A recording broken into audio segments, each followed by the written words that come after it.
दोस्तों साल 1905 में एल्बर्ट आइंस्टाइन ने अपनी थियरी ऑफ स्पेशल रिलेटिविटी को पब्लिश किया था।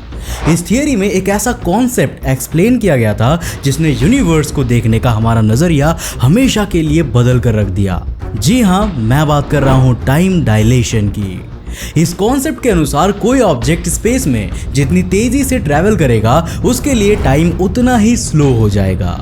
और ये कोई काल्पनिक थियरी नहीं है, बल्कि पृथ्वी को ऑर्बिट करती जीपीएस सैटेलाइट्स पर लगी क्लॉक्स धरती की सरफेस पर मौजूद क्लॉक से 38 माइक्रोसेकंड्स फास्ट चलती है।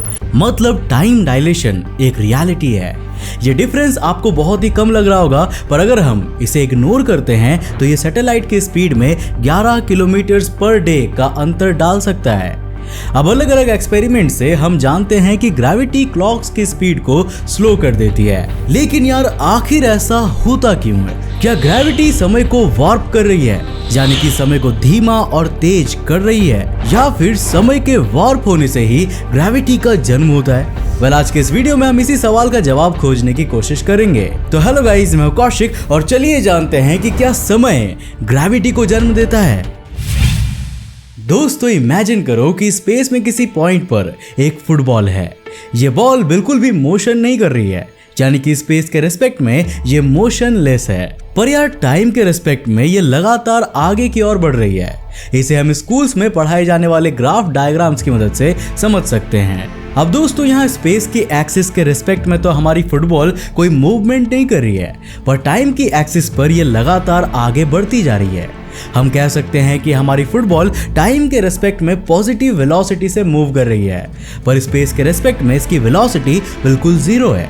अब चलो इस ग्राफ पर फुटबॉल से थोड़ा बड़ा ऑब्जेक्ट लेते हैं, मतलब थोड़ा बड़ा नहीं, डायरेक्ट पृथ्वी को ही ले लेते हैं।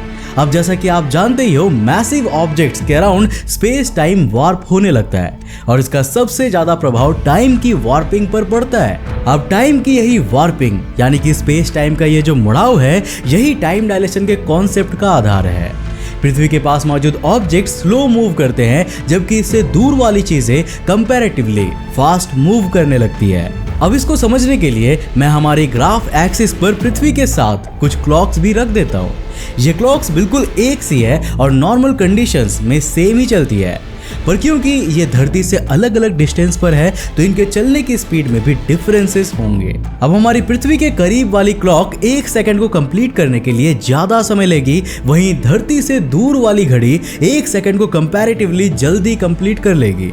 अब क्योंकि टाइम तो लगातार आगे बढ़ता ही जा रहा है, तो चाहे ये सभी ऑब्जेक्ट्स स्पेस में मोशनलेस ही क्यों ना हो जाए, लेकिन ये टाइम की एक्सिस पर आगे बढ़ते रहेंगे।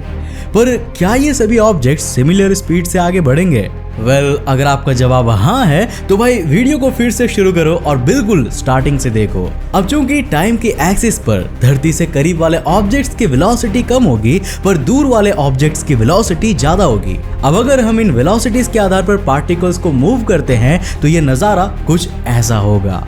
मतलब ऐसा लग रहा है मानो कोई नदी हो जहां पानी अलग अलग स्पीड से बह रही हो। अब बीच में पानी की स्पीड अलग है और एजेस की ओर अलग है, और इस नदी के पानी को धरती की ग्रेविटी ही ड्रैग कर रही है। तो इन सब को देखकर आप क्या कंक्लूजन निकाल पा रहे हो? अगर कहीं आप और आपका दोस्त ग्रेविटी और स्पेस टाइम के इस ग्राफ में फंस जाओ तो आपका क्या होगा? अब जाहिर सी बात है कि जो धरती के करीब होगा उसकी एज धीरे धीरे बढ़ेगी, पर दूर वाले ऑब्जेक्ट्स की एज फास्ट इंक्रीज होगी। तो क्या ये कहानी यहीं पर खत्म हो जाती है? जी नहीं, अभी तो केवल कहानी की शुरुआत ही हुई है। वैसे यार, जब बात चली है कहानियों की, तो बचपन में आपके पेरेंट्स और ग्रैंड पेरेंट्स आपको ढेर सारी कहानियां जरूर सुनाते होंगे। अब स्टोरी बुक से कहानियों को पढ़ने में वो मजा कहाँ है जो किसी से सुनने में आता है कि नहीं? इसीलिए तो मैं आपके लाया हूँ Kuku FM app. Kuku FM app पर आप बुक्स को सुन सकते हैं। जी हाँ, with over 4.5+ rating and 4000+ audio show library of non fiction content, Kuku FM India का सबसे बड़ा ऑडियो शो प्लेटफॉर्म। फाइनेंस हो चाहे मोटिवेशन, सेल्फ हेल्प या फिर devotional content, history, biographies, Bollywood, science, business and much more, Kuku FM है अनलिमिटेड नॉलेज का one stop solution. अब बच्चे हो या बूढ़े, हमारे घर पर तो भाई कुकू एफएम हर कोई सुनता है, और हम चाहते हैं कि आपके घर में भी सब सुने।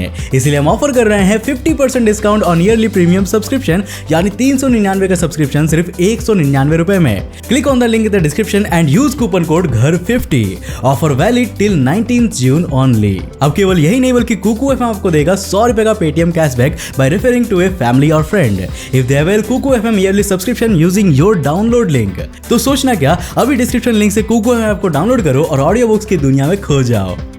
अब दोस्तों, इससे पहले कि आप कुकू एफएम की ग्रेविटी से कुछ ज्यादा ही अट्रैक्ट हो जाओ, वीडियो में वापस जाते हैं और उस फुटबॉल के पास चलते हैं जिसे हम स्पेस में अकेला छोड़कर आ गए थे।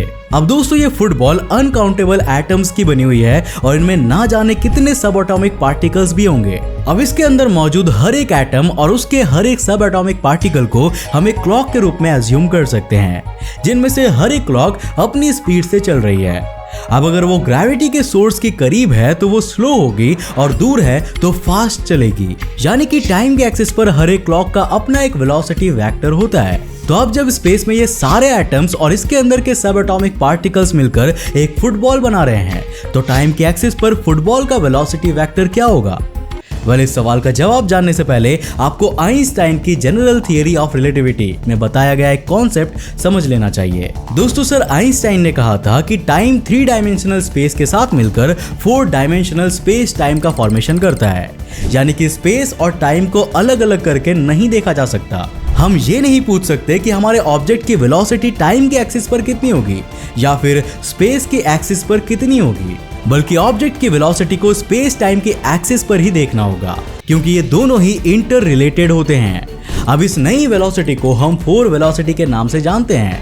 अब इमेजिन करो कि एक नदी है जिसमें 2 बोट्स ट्रैवल कर रहे हैं।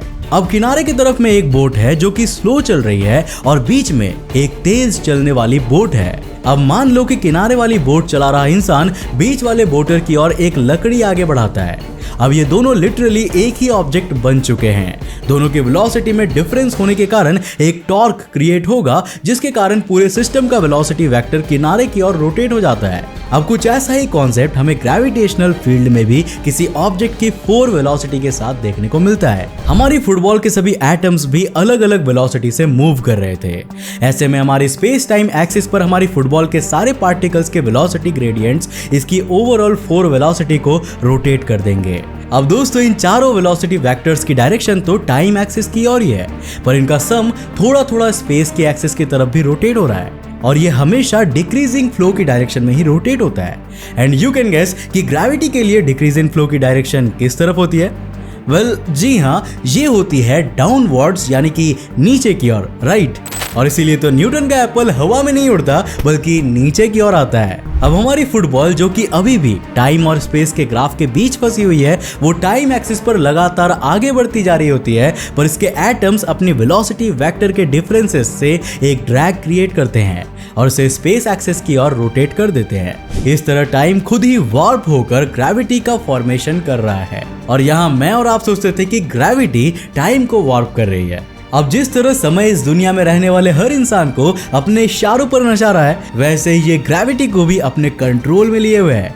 हमारा ये यूनिवर्स फिजिक्स की एक पहेली है जो कुछ ज्यादा ही उलझी हुई है, या फिर कहे तो हमारे लिए कुछ ज्यादा ही कॉम्प्लेक्स है। अब इस वीडियो में मैंने आपको ग्रेविटी के फॉर्मेशन से जुड़ा जो कॉन्सेप्ट बताया है, फिलहाल तक वो सिर्फ एक हाइपोथेसिस है। इस कॉन्सेप्ट को अप्रूव करने से पहले हमें कई सारे कॉम्प्लेक्स मैथमेटिकल कैलकुलेशन से गुजरना होगा, और ये सब इतने छोटे लेवल पर होगा जिसे आप अपनी आंखों से देख तक नहीं पाओगे। हमारा यूनिवर्स भी कितना स्ट्रेंज है ना। अब जरा सोचिए कि एक ऑब्जेक्ट के हर छोटे से छोटे पार्टिकल में अपनी ही फिजिक्स चल रही है और हर पार्टिकल की फिजिक्स का प्रभाव इस पूरे यूनिवर्स पर पड़ रहा है।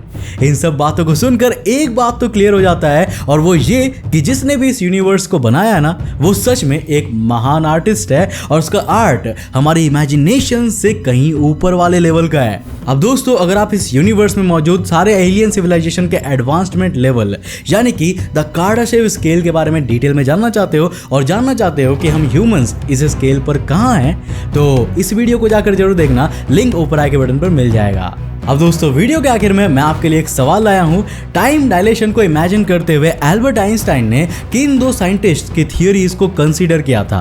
क्या आप जानते हो? मैंने अपने पिछले के वीडियोस में बताया हुआ है। अगर जानते हो तो नीचे कमेंट करके बताओ, देखते हैं किसने कितना सीखा है। और अगर नहीं जानते तो हमारा टाइम डायलेशन पर बनाया गया डिटेल्ड वीडियो जाकर जरूर देखना, जिसमें आपको इस सवाल का जवाब मिल जाएगा। तो आज के लिए बस इतना ही। मुझे उम्मीद है दोस्तों कि आज की इस वीडियो से आपने काफी कुछ नया सीखा होगा। अगर सीखा तो इस वीडियो को लाइक करना तो बनता है यार, लाइक करो, कंजूसी मत करो। इस वीडियो को लाइक करने के साथ साथ अपने फ्रेंड्स के साथ जरूर शेयर करना। तो आज के लिए बस इतना ही। अगर आप नए हो इस चैनल पर और इंटरेस्टिंग वीडियोस को देखना चाहते हो तो इस चैनल को सब्सक्राइब करने के साथ साथ नोटिफिकेशन बेल ऑन कर देना, ताकि आप देख सको हमारे वीडियो सबसे पहले। तब तक के लिए बाय, जय हिंद।